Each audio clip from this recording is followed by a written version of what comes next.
So good morning everyone, I am Neha Gupta. I am starting my YouTube channel today on accounting, which is financial accounting. So this is for all the 11 students who opted for commerce and have their subject as financial accounting, and as well as for BB and BCOM students who are pursuing commerce background. So let us start with first of all, before starting the definition of accounting or the meaning of accounting and the parts, I would like to explain you all the terminology so that the concept learning is very well, okay? So let us understand the meaning of assets, fixed and current assets today, depreciation, resources, okay? With these four terms we will discuss today. Now, if you understand about the meaning of asset, I would like to understand asset as they are those things or properties which are owned by the business from which it generates income. The meaning of this is, suppose you want to start any business, okay? And what basic things you require to start your business? You require land, building, machinery, furniture, factories, equipments, machines, cash, bank balance. You should have enough of them so that you can actually start your business. These are the very basic things you require, and we categorize all these things into one single term that is called asset. Okay, now to be an asset, what criteria should be satisfied? First of all, it should be a resource to the company, and second, it should have some future economic value. To understand these terms, I have come up with the example of a car manufacturing company, which I'll explain you in this lesson only. So let us understand the basic meaning of resource. Resources means the factors of production. That is basically those things or those factors which help in producing the goods for the business or which help in generating the revenue or income for the business. So this is called resources. Very basic thing. Okay. And future economic value means that is a resale value of any asset, or maybe the scrap value, the residue value, the maximum amount for which an asset can be sold after a certain point of time. Okay, I'll explain all things in detail only. Let us have a brief idea about the meaning of resource.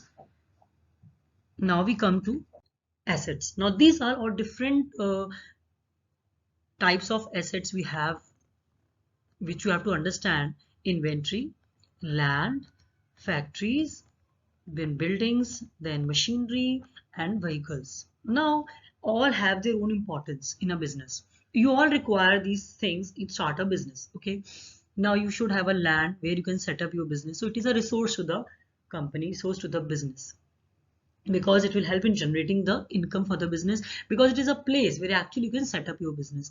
Then inventory means basically whatever it is available in your stock. Suppose you are in a garment manufacturing company, so the stock will be related to the shirts, t-shirts, leggings, etc. Then suppose if you are in a car manufacturing business, the inventory would be the car parts, right? Glass, aluminum, steel, then your brake parts, okay, and other heavy machinery for uplifting the or assembling the parts of the car.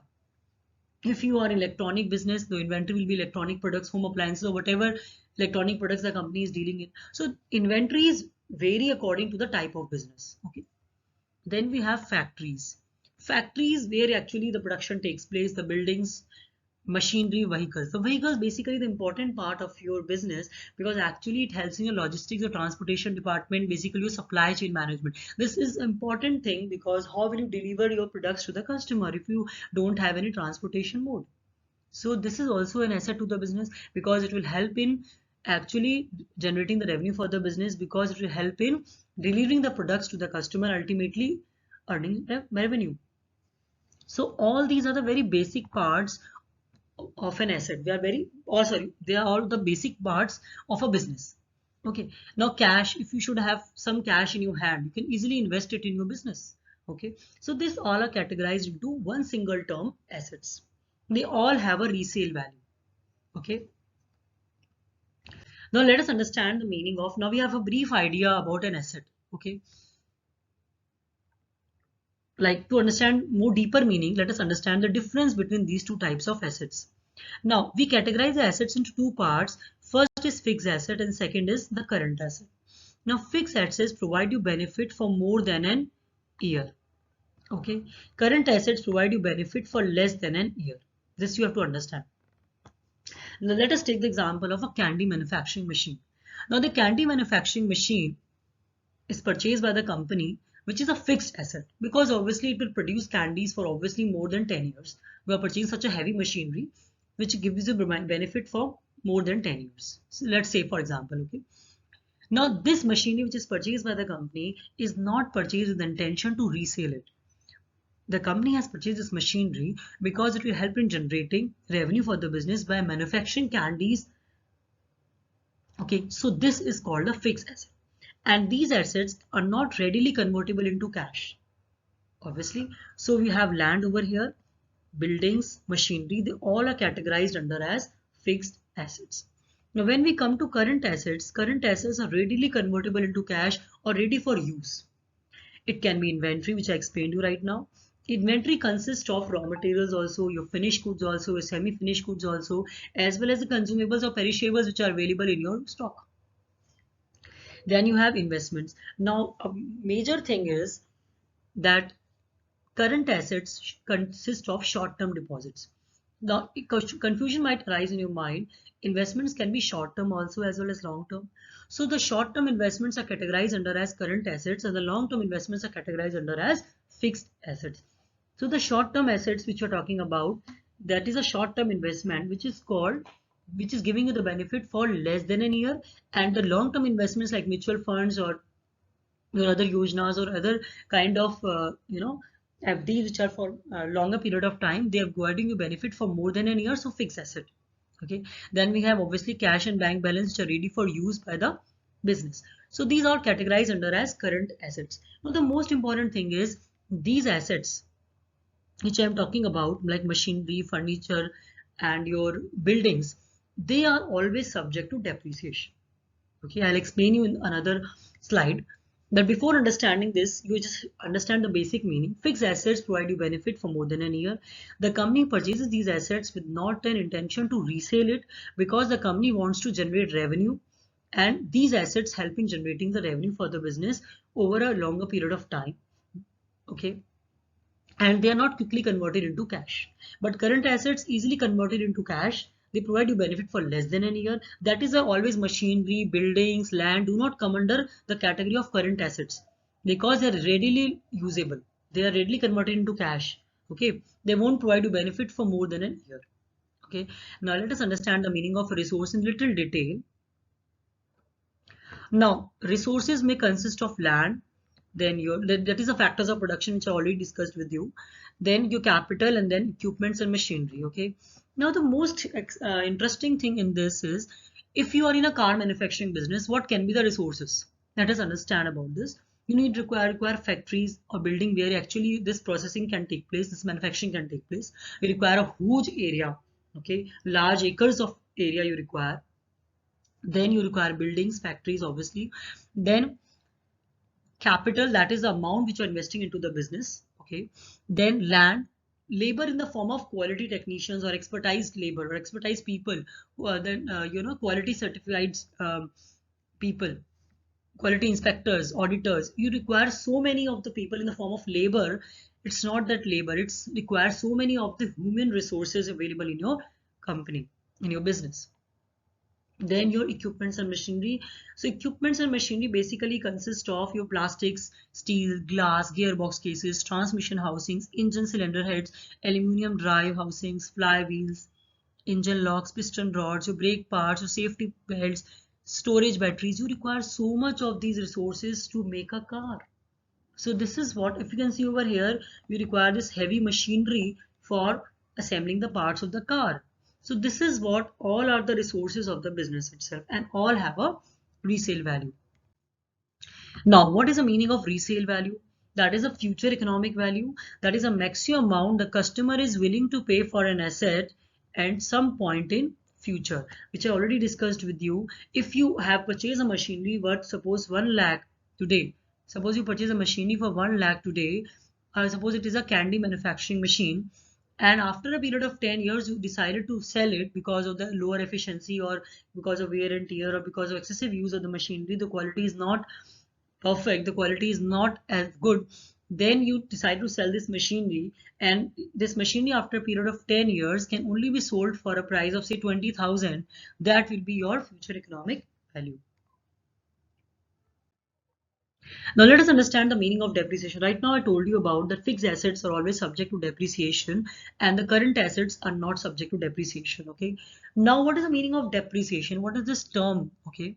This term basically means the reduction in the value of an asset because of the wear and tear, because of the reduction in the efficiency or the quality. This diminution in the quality of an asset, or the technology may become obsolete, or the assets has such nature that it keeps on depleting over a period of time. So this is called depreciation, when the value of an asset keeps on decreasing. A very perfect example: furniture, machinery, your buildings, they all have their reducing value over a period of years, all have their value reduced over a period of years. Okay, now you cannot apply depreciation to land, because always land properties, these are subject to appreciation. Always the value keeps on increasing. Then intellectual property or patents, intellectual property, they always have the value appreciated. Then goodwill, obviously the more the reputation of the company, the more the brand is sold. Okay, so obviously these things are always appreciated, they are always subject to appreciation. And when you come to depreciation part, you have equipments, then you have vehicles, and then you have buildings. Okay, now it can be, the most important thing is that when you purchase an asset for say 1 lakh, okay, and after a period of say 10 years you feel that it should be sold now. Okay, for this period of 10 years, you divide the cost of this machinery over a period of 10 years. Now, if suppose the machinery cost is rupees 1 lakh and the depreciation you want to charge for the asset, that is also important. Okay, so this 1 lakh will be divided over a period of 10 years. That means in each year you have depreciation of how much amount? 1 lakh divided by 10. That is 1000 rupees. That means every, 10,000 rupees. Okay, so what does it mean? That means every year this value of this asset is reducing by 10,000. Okay, so what does it mean? That means you spread the cost of this asset over a lifetime. Lifetime is whatever the life of the asset. Okay, so this is important topic because you are spreading the cost of this machine over a period of 10 years. Okay, now let us understand the basic formula of depreciation. To understand depreciation, you need to understand the salvage value. Salvage value is the amount the company expects to get at the end of the useful life of an asset. Now, what is the meaning of useful life of an asset? Useful life of an asset means, suppose if an asset is giving you benefit for period of say 3 years only. So 3 years will be the useful life of that asset. After that 3 years, the asset may not be that perfect or that efficient, or that quality may not be the same of the asset. After 3 years, it is not producing that much that much efficiency as it was in the earlier years. So that is why we say the useful life. Suppose if you buy any furniture, you believe that it can only work for 10 years. Say. So this 10 years will be the useful life of an asset. Suppose you buy uh, a candy manufacturing machine, you believe that after 20 years it won't serve you that benefit. So the 20 years will be consisting of the, will be called as the useful life of the asset. Okay, how you actually define, how you actually estimate about the useful life of an asset, this depends upon basically your assumption and your past experiences, or the digital information available, digital data which is available to the company. Okay, because of the past experiences or trends, whatever, because of the survey analysis done by the company, because on the basis of these assumptions, okay, and the basis of these trends or the past experiences, they decide that this much of the this number of years the asset can benefit me. Now salvage value means, I told you, that is at the end of company expects to get at the end of a useful life of the asset.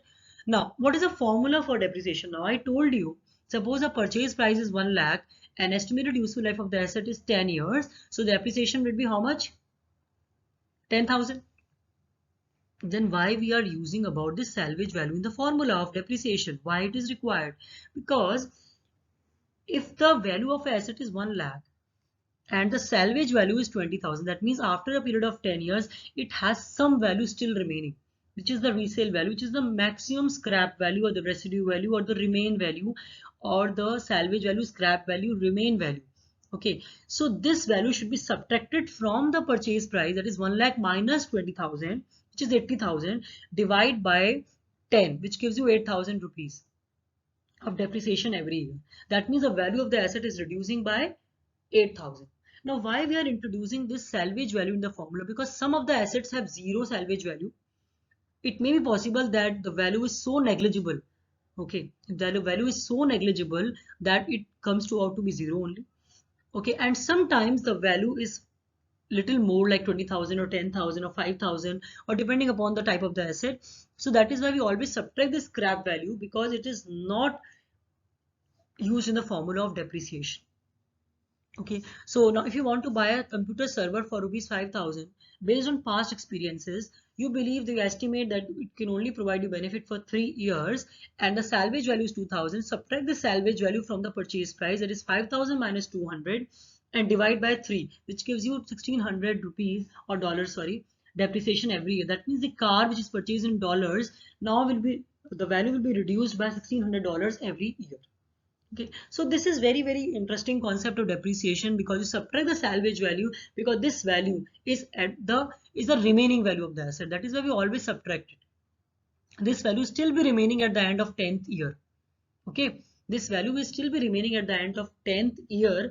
Still the value of, there is some value of the asset. This value is to be subtracted from the purchase price, and then you actually calculate the depreciation. This is a very perfect formula for calculating depreciation. If you understand this particular thing, we'll come to know that there is sharpest dip in the car value in the initial year of purchase. That means the value of this car is decreasing over a period of time. See, in the initial year, the value of the car was 100%. Then the value of the car is reduced to only 71%. Then to 65%, 60, 55, 50, 45. At the end of 6th year, still the value, the car has some value remaining. That some value which is remaining, for which it can be sold to a customer, for which price it will be sold, that price is the salvage value. Okay, this price is a salvage value, and obviously that salvage value has to be subtracted from the purchase price to calculate the depreciation. Okay, so this is way.